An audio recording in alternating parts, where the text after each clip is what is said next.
पूरी रामायण में से कुछ सीखना हो तो मैं युवाओं को एक ही बात कहूंगा, ध्यान से सुनिएगा। राम जी के साथ जो प्लान हुआ था उसमें से कुछ भी नहीं हुआ। ये गए थे, पढ़ रहे थे तो ऋषि आ गए कि यज्ञ की रक्षा करो।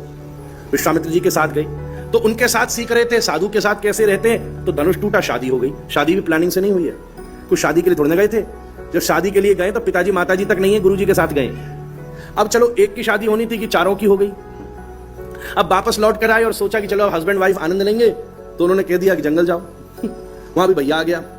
अब सोचा कि जंगल में थोड़ी देर रहते रहते चित्रकूट के बाद पहुंचे दंडकारण्य, सुंदर कुटिया बनाई। चित्रकूट में तो गुफाओं में रही, साधना करी, पर दंडकारण्य में बढ़िया घर बनाया, पर्णशाला का सुंदर निर्माण किया, काष्ठशाला बनाई, रहे। तो सीधा आ गया महाराज सुपर्ण का। फिर ले गया रावण। बचा कुचा जो टाइम प्लेजर से निकालना था उसमें महाराज युद्ध में चला, बंदरों से दोस्ती करी, ले लू के वापस आए, राज्य फिर से मिला। अब सोचा पति पत्नी बैठकर राज्य करेंगे, तो सीता को वाल्मीकि के आश्रम में जाना पड़ा। तो जो प्लानिंग करी है उन प्लानिंग में से एक भी प्लान्ड कुछ नहीं हुआ। अनप्लान्ड होते हुए भी आप कुछ योजना बना लें और उसके अनुसार हो, तब तो आसानी है। बट आज लाइफ की ट्रेजेडी तो सबसे बड़ी यही है कि हमने जो सोचा था वो नहीं हुआ, इसलिए डिप्रेस में है, इसलिए हम मेंटल स्ट्रेस में है, इसलिए हमारी मेंटल हेल्थ खराब है कि इतनी देर में हो जाना था हुआ नहीं, यहां ऐसे हो जाना था हुआ नहीं।